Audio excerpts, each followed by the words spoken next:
Something was wrong with all of this. Something I couldn't quite place. I wasn't even sure why I was that interested. After all, while Magda was a close work associate of mine once, I'd not seen her for years. What business was it of mine if she was having personal problems? Still, we'd been asked to check in on her, and check in we had. Hopefully, she was simply resting in Berlin and her health was not getting any worse.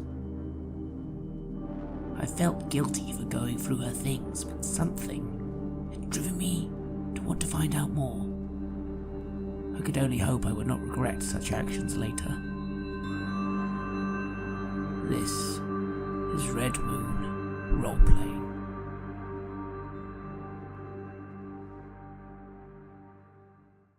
Jenkins has moved to the windowsill, and he's sitting there, staring out into the night. He meows, and you notice a red light, just a dot, on his fur. And time sort of slows down. That is when everything, every fiber of your body, everything just screams out to get down. I get down! I want you to roll and act under pressure. 17. 17. The window cracks and explodes into shards as the bullet penetrates the wall behind you. There was only a muffled sound of a shot, silenced, enough that it could have just been a car backfiring. The red laser light dances in the dust in the room, scanning and searching, and does it find anything? Are you still in there? I try and scramble at least out of the way, here. You scramble and you are able to get out of the room that you were sitting in. That is when you start to hear excitement and commotion from outside the door, perhaps from downstairs somewhere. It sounds like something or somebody is on their way. Fuck. I kind of try and go towards my apartment door, and I undo the lock a little, and I open the door a little, and I try to listen to what this commotion could be. There seems to be people having entered the main entrance and trying to make their way up, but they probably don't know about the back door. I take a deep breath. I run back to the table, and I don't know what it is, but something makes me think I need to take one of those diaries at least. The one that had the last one I was reading that actually had the information in it. I pocket it, grab my coat, and I try and leave the apartment and run towards the back door near the fire escape of the building. You run, and you've succeeded with your act under pressure, and you've succeeded extremely well. So you're able to get to the back door. We jump back to Burien. So Kronos has enslaved the mutated animals of Paradise Valley, right? You're Schrödinger 59, an orangutan seer. I'm Rachmaninov 23, scavenger from the Rat Clan. Together, we will find the machine-killing rifle, we'll pry it from Gargarin's cold dead hands, and we will lead all the tribes to freedom. He stands up as he yells this, and he starts leaving the apartment. It's cool if I leave the stuff here, right? You can take the trip whenever you want, man. Where are you going? As you rise up to answer him, you notice that he's already left. You can recover one stability. Yeah. That was weird. Go back to Carver. You make it out of the back door. You open the back door, and you stare out at the road behind the house. And there you see a car. It's a car you've seen earlier today, a BMW that's parked by the side of the road with the engine running. The window is lowered, and Hans Weber looks out. Come on, Carver, I'll get you to safety. Trust me, man, I need the book, which means I need you alive. You hear echoing steps behind you. They're after you now. The question is, what will you do? Will you try to make a run for it, or will you get into the car with Hans? I will use one of my edges to find out whether Hans wishes me good or ill fortune. Hans does not wish you ill. He wishes to have the book. That is the only concern that Hans Weber has. Son of a bitch. I run to the car. He opens the door for you. You get in, and as you get in, you see a group of 4 men, you think? Some of them quite tall, big guys wearing Nike tracksuits. You can't really make out much more than that as the car speeds away. Who are those men, Carver? They aren't after the book, are they? How would I know, Weber? I thought you'd know. Listen, right, okay. You need to explain yourself right now. What the fuck is the deal with this book?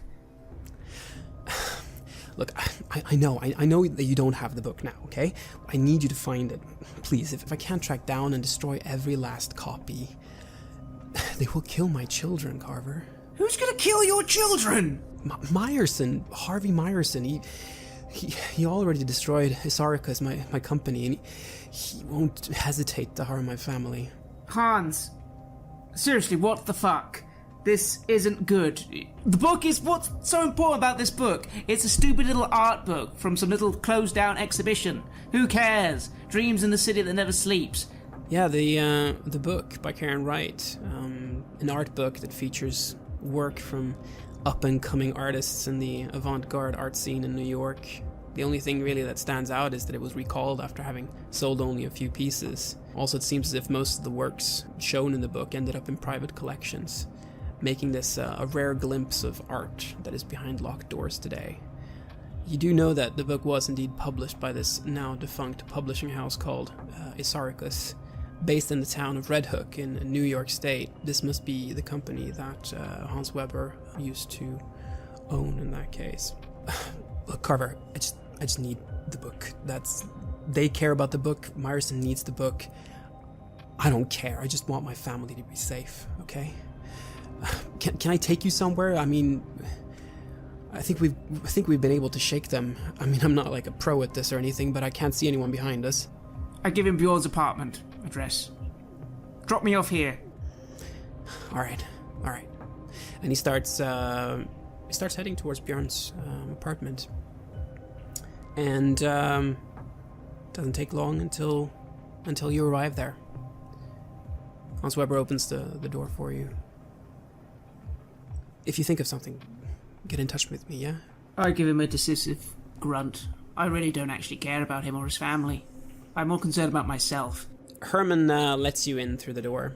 Nice to see you again, sir. You seem a bit distressed. Something happened? A lot. I give him a look, by the way, and I recall that weird meeting we had last time. Do I sense anything like that now? No, not really. Someone's coming down. You bump into a man. He's acting, I guess the word would be erratically. He stops and looks you straight in the eyes. Ringo, man? Is that you, Ringo? We have to let Truffaut know. Hey, you're not Ringo. Ringo! He starts yelling and then runs past you. I just shake my head. Bjorn! Bjorn, are you in here? You get up to Bjorn's apartment. What is Bjorn doing right now? How do I feel? You are still on a bit of a journey. Nice. Did I finish my food? Did you? I think I was gonna eat it, but I think I just put it in front of me when we started the thing, and I may have had a little bite, but I slipped into something more comfortable, and I was gonna make myself a Bloody Mary. I don't know why. Yeah, and Carver comes into your apartment. The door was unlocked. As you come into the apartment, you find me standing by the kitchen counter. I've got a purple silk robe on and a bottle of vodka in one hand and a piece of celery in the other. Carver! Carver! Hey!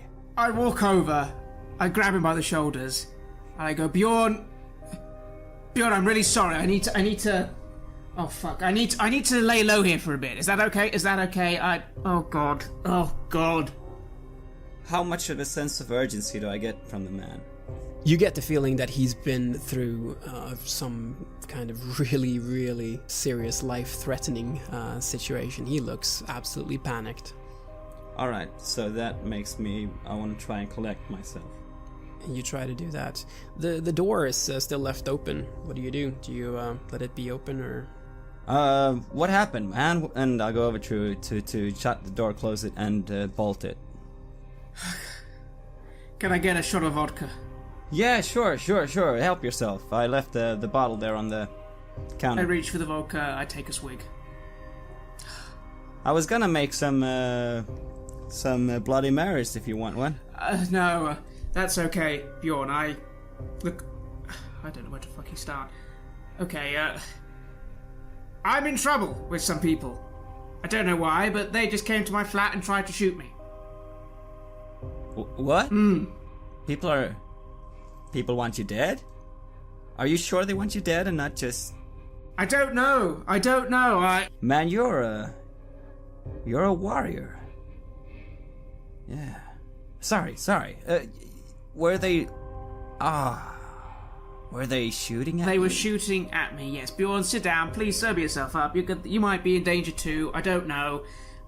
I need to think. I need to sleep. I go to the window and I look out. You look out and you see something outside the house. The van is there again. The Dodge van, the metallic Dodge van. It's just stopped. Some men have gotten out of it. They're on their way in. Man, I thought this was an illusion as well. Carver... I saw this. There's a van down there. Someone knows where you are, and I think I saw this van a couple of days ago as well. Though then I thought it was one of our hallucinations. I get up immediately and move straight to the window. You move to the window. You see the van, the Dodge van, standing there. Do I see the men coming out? They look like the men from before. There are no men there. If there were before, then perhaps they're already inside now. You hear a loud bang coming from downstairs. Perhaps. Fuck. Oh fuck! I think they followed me here. Get in the guest room now. But I kind of go do as he says, though I look a little uncertain at him. I mean, I'm looking like quite a mess at the moment, to be honest with you. And it doesn't take long until you start hearing creaking noise. Burien, this is an unmistakable sound. Someone is trying to bend open your door with a crowbar. Alright, I'm gonna head off to my wardrobe and find my little case. You get to your wardrobe. Out of the wardrobe, I take a nice white leather case, long, and I open it to find my reliable Spas 12 shotgun. I make sure that everything is there, and I fold up the support. You fold it out, and in your hands, the Spas 12 is no longer a shotgun. It becomes the machine-killing rifle. Light, white, futuristic plastic gleams in your hands. And you hear the door creak open with a large bang. What do? I get up to the side of the door, and I listen for movement. You listen, you hear steps. It's at least 3 different people who have just entered into your apartment. I think for a second that these guys mean business. And I'm gonna save the world. And then I turn around the corner with my automatic laser rifle. You see 3 men, each almost 2 meters tall, built big, mobster enforcer big. wearing black and grey Nike tracksuits and ski masks. They've entered the room and they're carrying submachine guns and scorpions. It looks as if they're about to open fire, but you know what? They're not at all prepared for you. Roll for engage in combat. 18. You rapidly fire with the shotgun, or not the shotgun, the machine-killing rifle. It sort of switches between the two. It sends swarms of deadly spherical projectiles into the men. The shot reduces one of the men's heads into gushy goo, and blood splatter colors the white walls of your apartment red. One of the others is hit just as he's about to fire his scorpion, sending bullets flying into your ceiling as well as one of the windows. Dust, plaster, and gunpowder almost make it difficult to see in the room. All three of them are down. You notice a shape in the entrance peering in. It looks to be a smaller man, black leather coat, broad-brimmed hat. You think you saw him having a red, swollen face. He's doing something. You see something that's burning and thrown into the apartment. A Molotov cocktail. Glass shatters. Smell of gasoline. Fire. Fire! The books, the projector screen, your furniture, it catches on fire and it starts burning. Do I have any alternative route to get out of here? There's the fire escape. Cover! Fire exit! Fuck! I lean out the door of the bedroom. I see the fire. I've been thinking this entire time, I really cannot believe that this man is on some drugs right now, but thank God he seems to have taken care of those guys at least. But I see this fire and I just run to the fire exit. Yeah, you lower the ladder, you get down to ground level. It doesn't take long until you notice that actually the building has caught on fire. You start to hear sirens in the distance. What do we do now? Bjorn, I'm sorry. I shouldn't have come. You're the only person I could think of. I hold up a hand to silence him, and I look towards the entrance of the building if someone is coming out. A large group of people have now gathered in front of the building. Of course, the tenants there, but also people coming from other buildings. Oh man, this is not good. Carver, do you think your sellers... I try to collect myself and think... and try to reason here. Do you think your sellers know that, well, I am the buyer? I have to explain some things to you. Let's take a little tour while you explain things to me. Oh, okay, yes. And I get in the car, and I just am silent for a moment because I clearly just look not happy. I throw the shotgun in the back. You realize now that you've been able to calm down a little bit, you've probably inhaled a bit of smoke. How are you feeling? I need to put things together. I've got a old associate desperate for a book I sold just recently.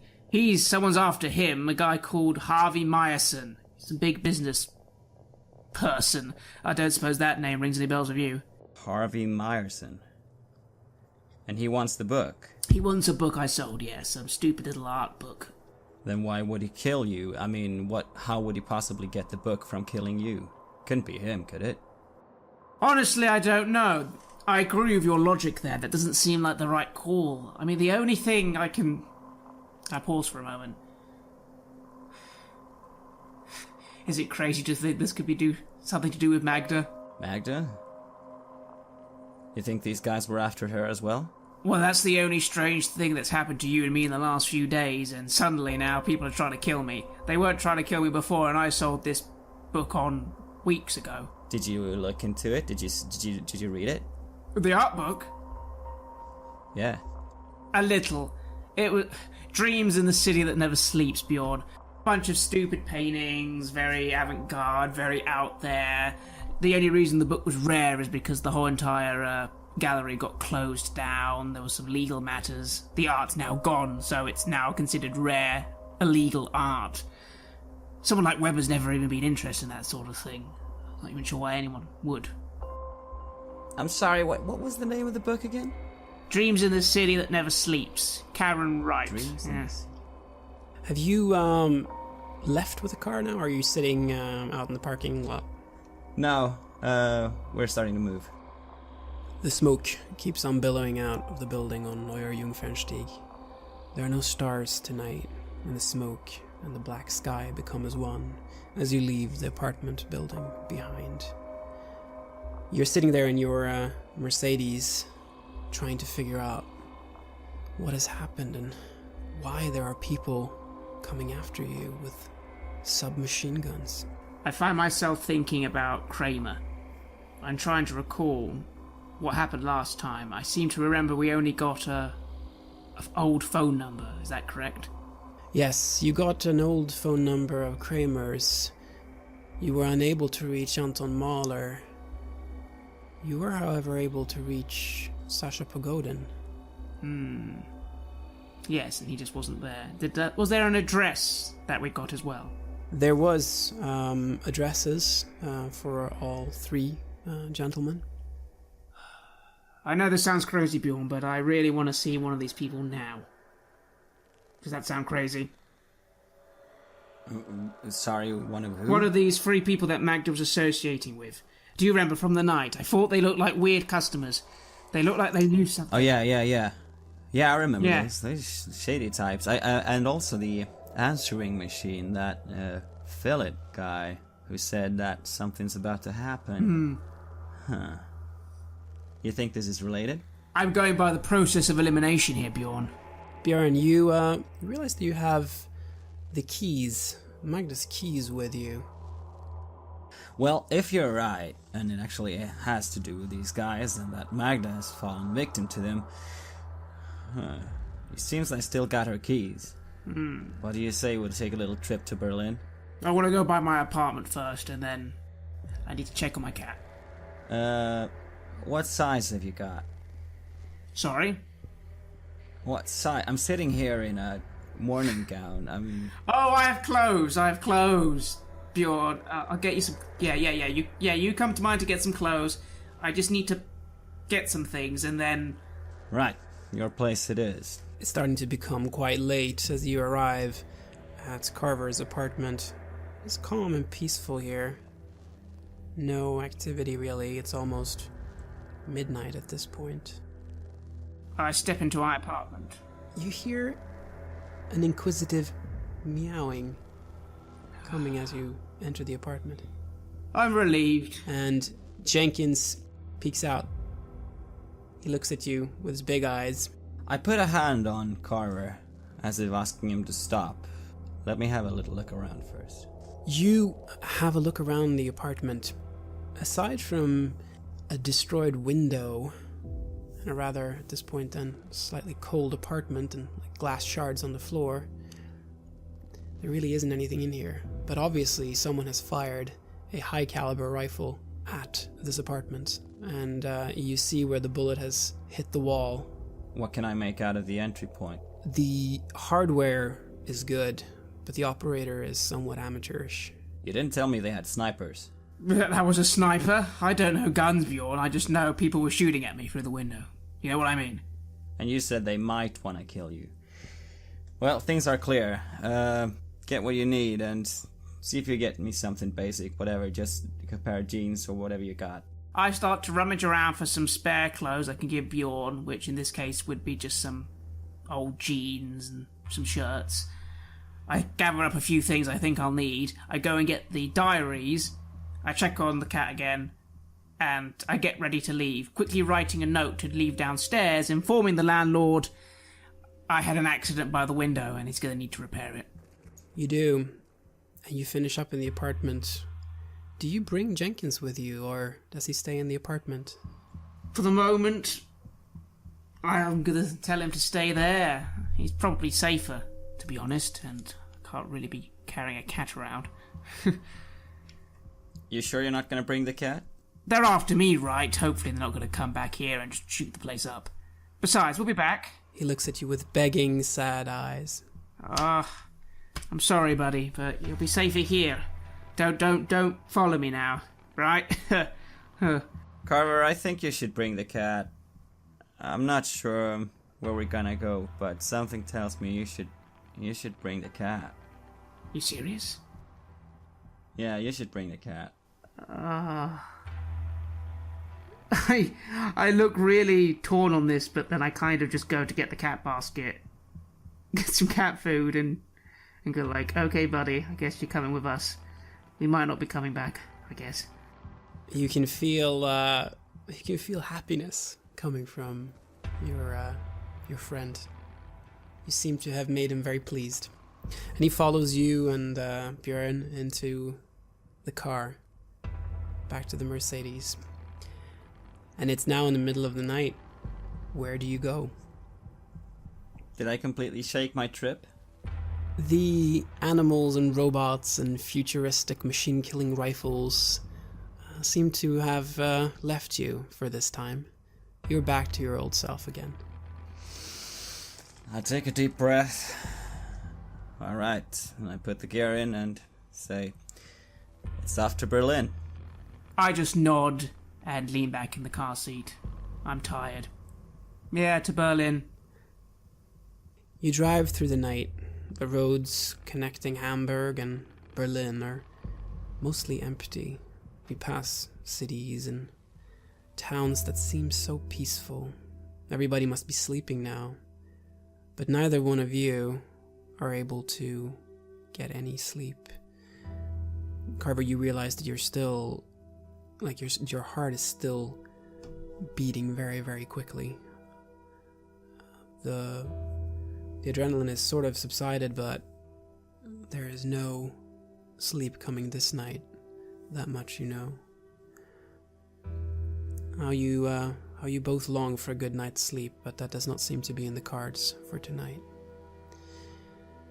3 hours passes now, even later, and you arrive in Berlin. The Brandenburger Gate, a monument to peace, again accessible for all Berliners. Even now, lights illuminate the four-horsed chariot against the night sky. The divided city is one again, and Germany is whole once more. Yet the scars from the wall that tore the city apart heal slowly, and many parts of the abomination are still standing as reminders of the nightmare that the city lived through. Nowhere in the country is the contrast between the Old West and East Germany clearer than here. In the West, modern facilities, shopping galleries, and luxury boutiques selling Estée Lauder. In the East, Stalinist architecture, crumbling infrastructure, and factories forced to shutter after no longer being competitive. Money from the West pours in to revitalize these eastern parts, you know. But the extra taxes instituted to pay for the revitalization generates significant antipathy among many in the West against their Eastern brothers and sisters. Berlin 1991 is Germany 1991. The beginning of a new future together. You arrive at Leibnizstrasse 97. Magda's apartment is on the 4th floor in a 7-story tenement. Streetlights light this place up, and this place must have been originally built maybe in the 1920s. Dark, heavy stones, angular in design. The building has small windows and was recently renovated with a yellowish grey facade. The main gate is solid and locked, featuring an entry phone and directory. And you stand here now, having just stopped the car outside the apartment. What do you do? I rub the tiredness from my eyes. And, Carver, are you awake? Yeah. Also, for the record, I've been meaning to say this, Bjorn.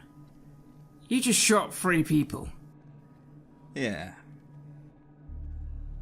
What would you like to do here now? The cat is asleep in the basket. You've put it in the back of the car.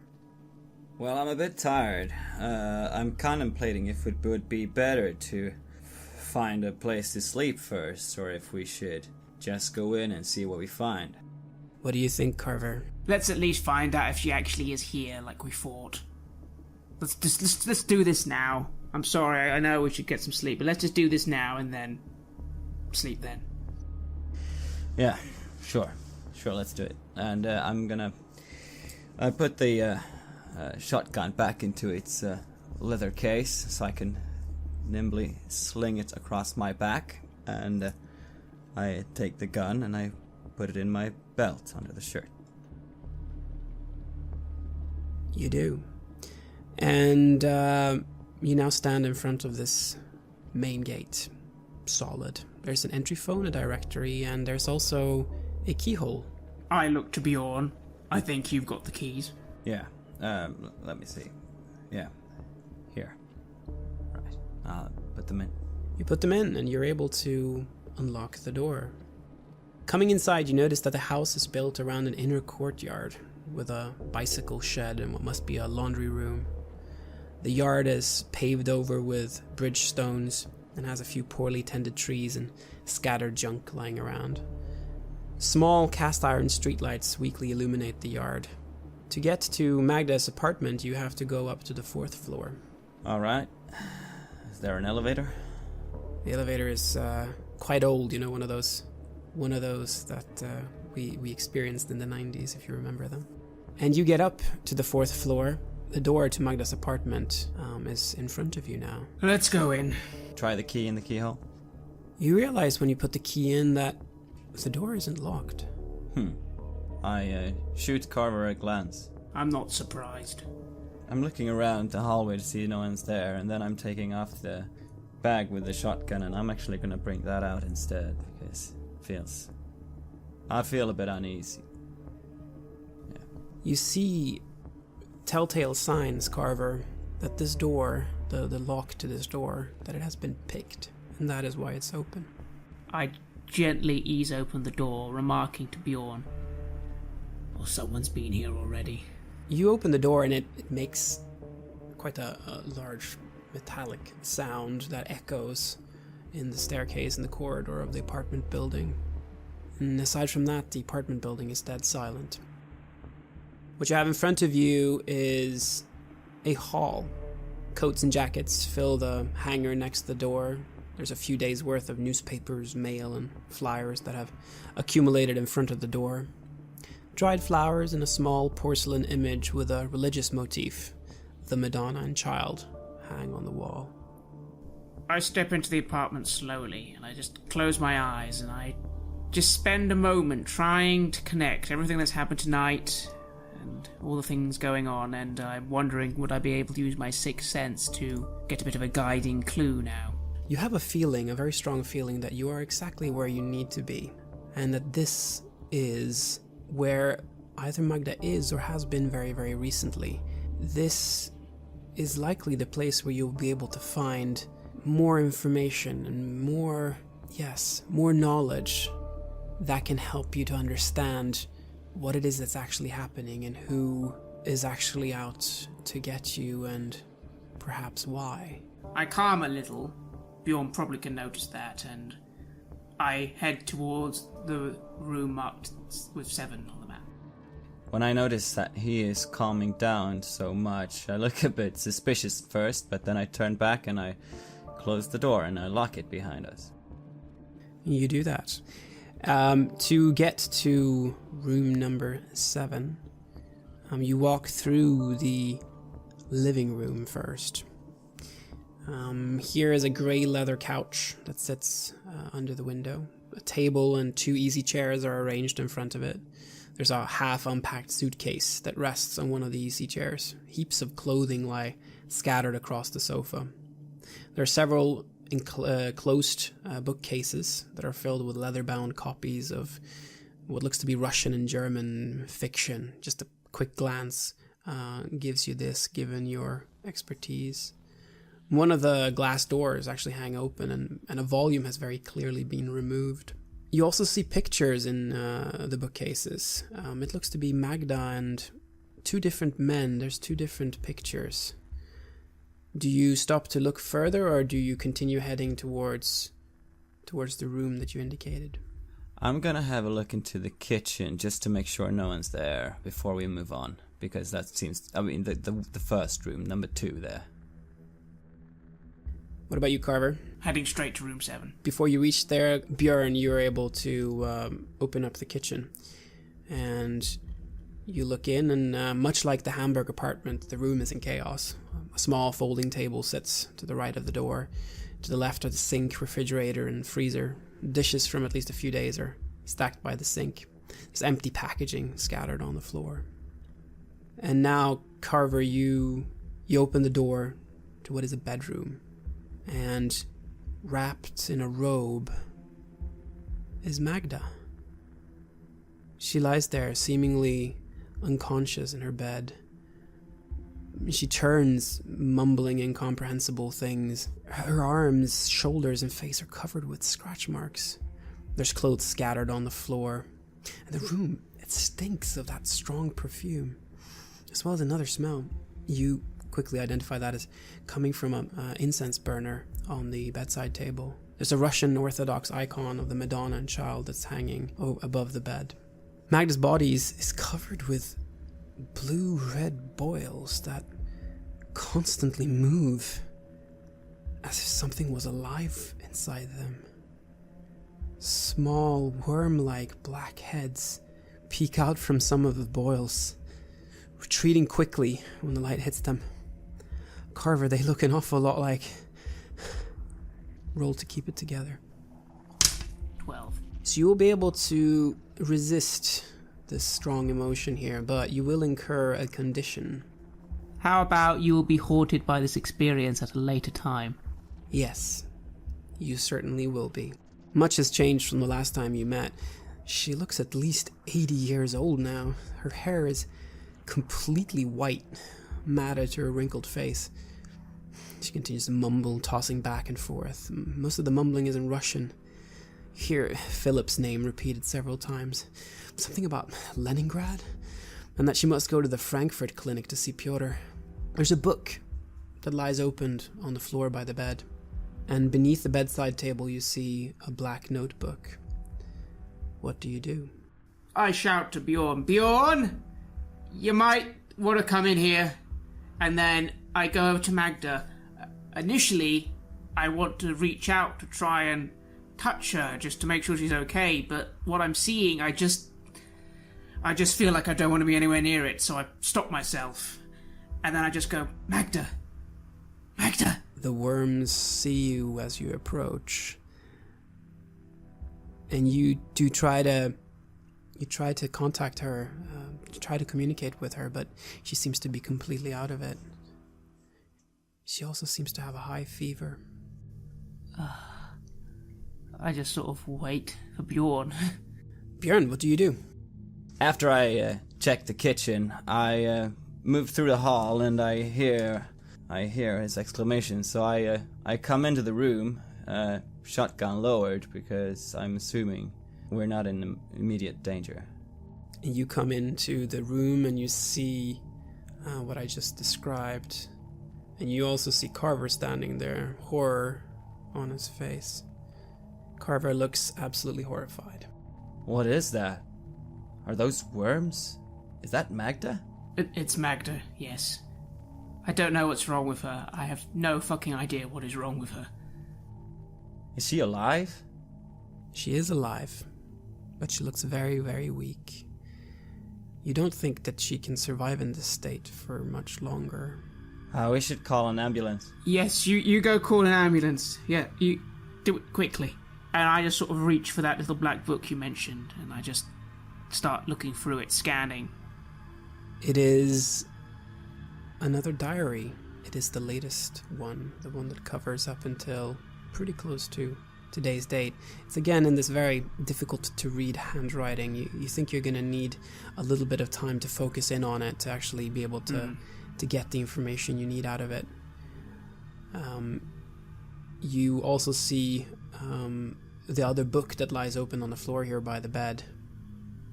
I go to look at that. I put the little black book in my pocket again for now, and I just go to look at this open book. You look at the open book. The binding of the book lacks a title, but the inlay reads The Power of Dreams by Philip Kramer. You can see that it was printed in 1988 by something called Black Sun Publishing. The book is opened at the chapter The Raising of Curses Created by the Power of Dreams. It reads, The curse spreads after the victim is drawn into the dream. As the parasitic infection is magical in origin, it affects the victim regardless of their physical constitution. During the dream, the magician can continually diminish the victim's consciousness level to a degree comparable to Jabbernick's last phase. In turn, the magician gains power equivalent to the victim's drained consciousness. No memory of this procedure remains upon awakening. Once the infection takes hold, it can be quickened through repeated rituals as described above. To break the curse, the depleted consciousness must be returned to the victim's dream body. This is accomplished with a ritual, modified from Yoruba's seances to expel evil spirits inflicted by hostile dream magicians. During the new moon, the dream magician responsible for curse or illness is sought out. If several magicians are responsible for the curse, they must be gathered together, as the dismissing ritual must be performed on each person in turn. The outer circle. Make certain those responsible for your curse are located within their temple, as this shall provide you the greatest power. If not, another location can be utilized, as long as it is within 500 paces of their temple stone. Under an open sky, face the moon's darkened visage. Hold a cup of soot in your right hand and a cup of black sand in your left. Begin to walk counter to the sun's orbit, visualizing a circle around the temple while sprinkling 2 lines from the cups. Sand for the outer circumference and soot for the innermost. While doing so, recite the following summons. Achtaracht, shagidiel ferocior malkothat, adnanan oppressior circulo stadat, circulo fundat, in nomine chagidiel disparat excarnata perdotris achtarat. Complete the circle thrice. At the end of each verse, call out the name of the magician who brought you harm. If there are more than one, call out each name. With your third eye, visualize the temple as an abyss into which your tormentors shall fall. The second circle. With the new moon's face behind you, place yourself 40 paces from the temple. Hold a copper bowl with your blood in your right hand and a bowl of blood from one who does not carry the curse in the left hand. Walk counter to the sun's movement and visualize a circle as you mix the cursed and pure blood upon the ground. Recite the following summoning. Deorgaoth chagidiel, thaumatorgion, ex crucifixio, ex carnation, ex mundato, ex homo de grati pardanat, carnath. With your third eye, visualize the circle's interior as an abyss into which your pain shall fall. Step into the circle and seek out the magicians that caused your suffering. The third circle. Confront your enemy inside their temple, where their power is at its greatest. Complete 3 revolutions around your tormentor, thus creating the final circle. If you have several enemies, complete the circle around them all. Recite the following summoning.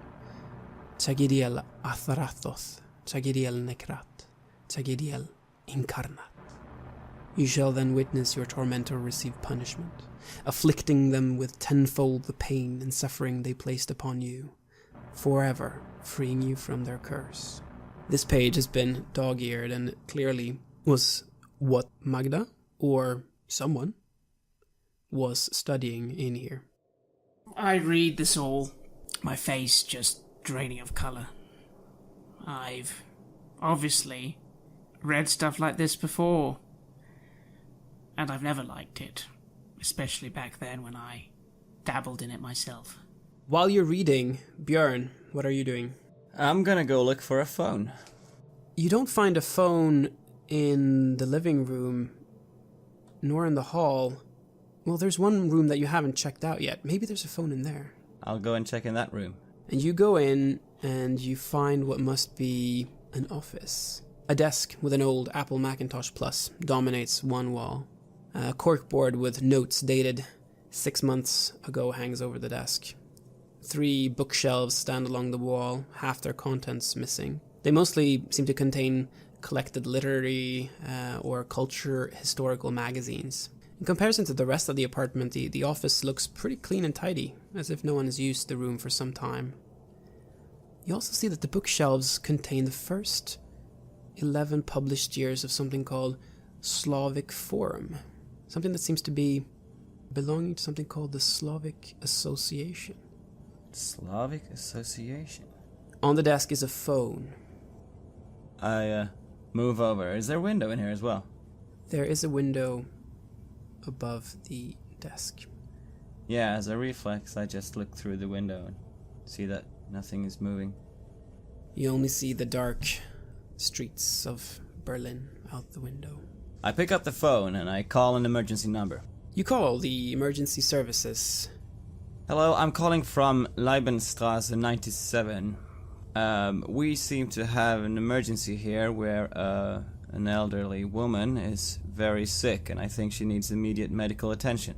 Understood. Leibnizstrasse 97, you say. We will have an ambulance heading there immediately. Please hold on the line and then try to describe her situation as well as you can.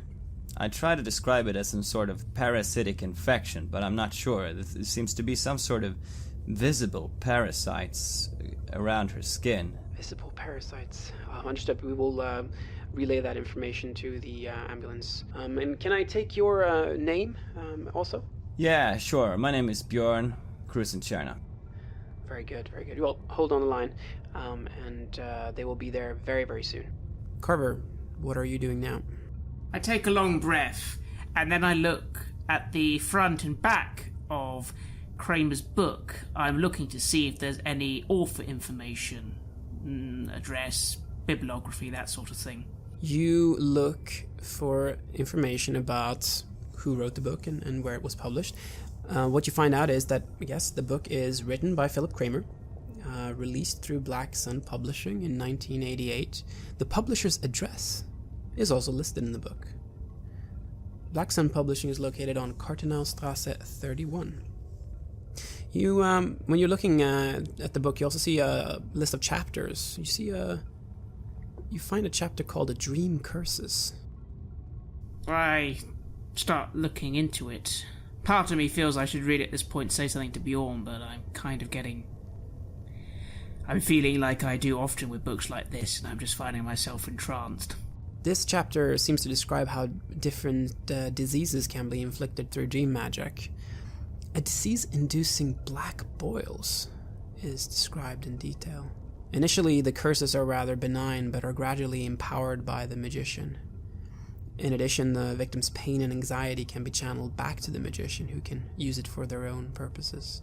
My understanding of the previous chapter, I would understand, wouldn't I, that the ritual, it was multi-staged, yes? It sounded very complicated. I'm trying to make it sense in my brain. Like, it sounds like something that has multiple steps that had to be taken, and Indeed. The ritual requires that the cursed subject needs to walk in 3 circles around those who are responsible for inflicting the disease. And by doing so, the curse is reverted back to the magician who initially cast it. So you first create an outer circle that's roughly 500 paces from the temple. Use sand and soot that you scattered there. You pronounce the invocation and visualize a chasm around the temple. Next circle begins approximately 40 paces from the temple. Blood from the afflicted people, mixed with uninfected blood, is poured on the ground. An invocation is pronounced, and an abyss is visualized surrounding the temple. The third and last circle is created directly around the caster or casters. Completing this sequence then transfers the curse back. Now, if what you and what Magda has been affected by is one of these dream curses, then finding those or the person who cast it and using this ritual should probably be able to free them from this curse. But I mean, in the case of Magda, would she need to be casting her own defense to save herself? Or can someone... You're a little bit unclear on that. Perhaps more research might give you further answers there. I'm really torn between more research and also thinking that this could just be a load of rubbish. It normally is. It is normally, yes. Most of this black magic stuff is, new agey and, teenagers sitting around with Ouija boards, that kind of stuff. Not really that serious. But there's something about this book that sort of sets it apart. You know when you see sort of the real deal, the genuine stuff. This is one of those. It does seem that Philip, he had some idea what he was writing about. I sort of snap out of reading the book and I just call to Bjorn. Bjorn, is there anything in there, like, about a man called Philip Kramer or any abbreviations of SA or something? Could it be Slavic Association? I put down the book, I pocket it, and I walk into the room with Bjorn. Maybe. What's the Slavic Association? Just look at these books here on the shelf. You are in the office, and yes, the bookshelves here contain the first 11 published years of the Slavic Forum, which is the newsletter for the Slavic Association. The most recent year is also present, but there's 17 years in between that are missing. This year's issue of the Slavic Association's newsletter, you see, contain very little of interest other than the association's address, which is Kardinalstrasse 31. And you also see one of the headlines indicating that there's a new vice president that has been elected, Magda Orlova. Is there anything in the papers that refers to what actually they are, or what their sort of things they're involved in? You hear sirens outside. It seems like the ambulance has arrived. What you know about the Slavic Association, which you can sort of find out by going through this latest newsletter, is that they seem to be focused on cultural events, lectures, study circles, and meetings with regard to the Russian language and culture in Germany. They seem to have some 800 members or something like that, publishing various materials, including Russian language literature of particular interest to its membership. So yeah, they're really focused on Russians in Germany. And they have this office on Kardinalstrasse, which is also where this Black Sun Publishing is located. Ha! The publishing house and these guys, they're the same place. That's convenient. You hear someone coming into the apartment. There's EMTs that are coming there. Together with them is a stout woman in her 60s dressed in a cleaning robe and boots. Maybe she's the caretaker of the building. As I hear the door and the sound, I gently slip back the shotgun back into its white leather case, and I walk out to meet them, and I point towards the bedroom. She's in there. They immediately head over there. You see that they start to check her pulse. They check her eyes. Yeah, they get to work. I will stand and watch a bit from the side. One of them comes to talk to you. This is the way that she was found. Nothing has been... you haven't moved her or anything like that. Is there anything you can say about what is going on? We were sent here actually by an acquaintance of hers who was worried, so that's why we have the key. And this is, basically the way we found her, yeah. Okay. You hear the EMTs, they're muttering something about atrial fibrillation. Anything else? We think she may be harming herself. She may have had some psychological issues of late. I can't really say. Has she tried to kill herself? Is that it? Has she taken medicine of some kind? You'll have to be the judge of that, but you can already see she's been scratching herself a lot and applying perfume or something. I don't know. I can smell that. She has some sort of psychological issues in her past. She takes Valium, I think, to get to sleep, at least. That's all I know she's taking. Thank you, that's very good information. Okay, we're going to start moving her now. I say nothing, but I kind of go over and to check on them as they're moving her, and I'm curious, can I still see the weird little worms? They're still there. They're still staring at you. It's weird, it's as if the EMTs are paying no mind to them. I remark quite casually, what do you think it looks like, madam? Those worms, I say, in the most casual way possible. What? Worms? What are you talking about? There's no worms. Okay, we have to move her now. And they start carrying her. They put her on the gurney and they're rolling it out. I look after them. Thoughtful. Can one of you follow? We still need more information. So at least one of you, if you could ride with us in the ambulance. Should I go along, or do you want to keep looking around a bit? You go on ahead. I'll finish up here. All right, Corver, here. Take my keys in case you need them. I take the keys. And they lead you towards the ambulance. You get in together with them, and the ambulance starts heading for the Max Birger Hospital in Schlossgarten. You see the EMTs, they're checking Magda's vitals, and they're trying to ask her questions, but they're not getting anything. You see the blue-red boils. They're continuing to move. The black worm-like heads peeking out again. They continue to see you. You know this with certainty. The ambulance hits a kind of bump in the road, and the light in the ambulance goes dark for just a minute. Everything is quiet. No, it's not quiet. There's a droning, chanting sound coming from the worm-like creatures. It's deafening, and the light comes back on again. And you've arrived at the hospital. Rush her out to the ER. I follow. You can hear a doctor, Maria Kellerman, being paged over the hospital PA system. Within just a minute or so, a short, slim woman with brown hair and pale skin rushes down the stairs. She's directed to the treatment room, and in her haste, she leaves the door open behind her, giving you a view of what is happening there. If you would like to have it, what do you do? I discreetly watch as I can. You can see the events unfolding in the emergency room. The staff are attempting CPR, they're shouting about cardiac arrest. No pulse. Oh, fuck. Magda's body remains hidden by the staff around her.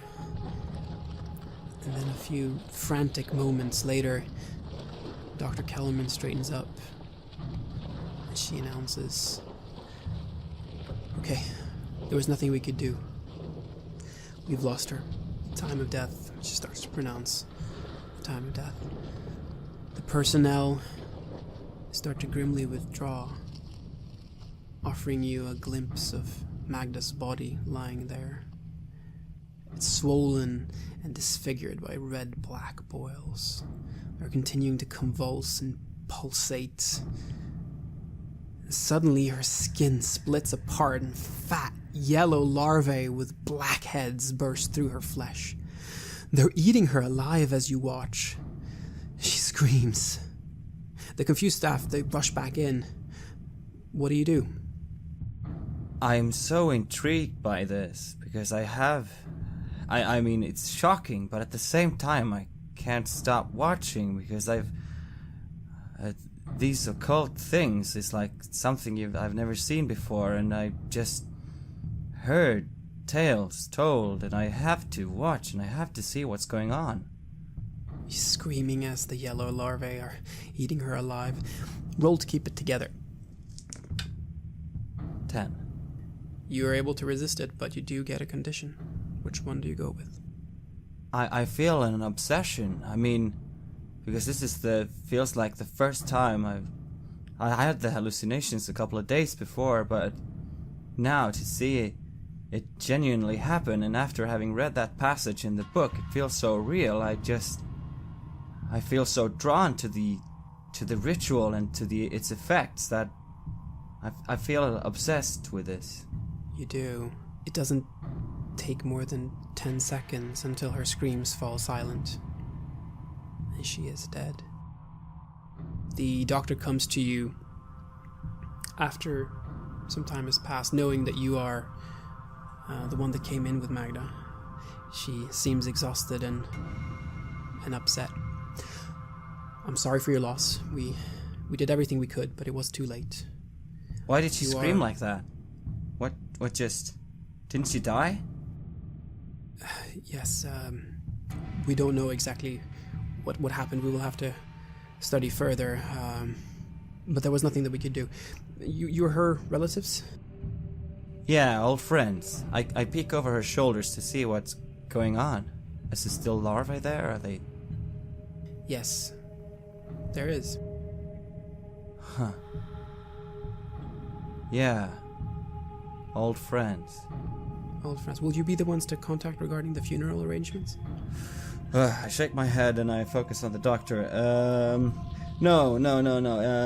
That would be her closest friend, I think. Her name is... Can I leave you the contact details? Let me see, I've got... As you speak with her, you feel your skin tighten and itch from within.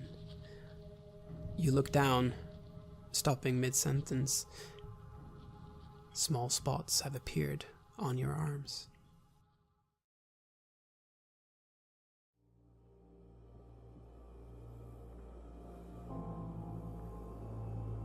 You have listened to an episode of Red Moon Roleplaying, where we play the campaign The Black Madonna for the tabletop role-playing game Kult Divinity Lost. The Black Madonna was originally constructed by Gunilla Jonsson and Mikael Petersen in 1991, with additional material for the 2017 edition by Marco Beerman, Mattias Fredriksson, Petter Nalo and Robin Liljenberg. Kult Divinity Lost is published by Helmgast. The music was created by Atrium Carceri and is used with permission from their label Cryo Chamber. Visit cryochamber.bandcamp.com or their YouTube channel to hear more excellent dark ambient. A new episode of Red Moon Roleplaying is released every Friday. Please like our Facebook page and give us comments, input and feedback there. You can also visit us at redmoonroleplaying.com. Finally, don't forget to subscribe and review us on iTunes so that more people will find out about the show. Thank you for listening, looking forward to meeting again next week.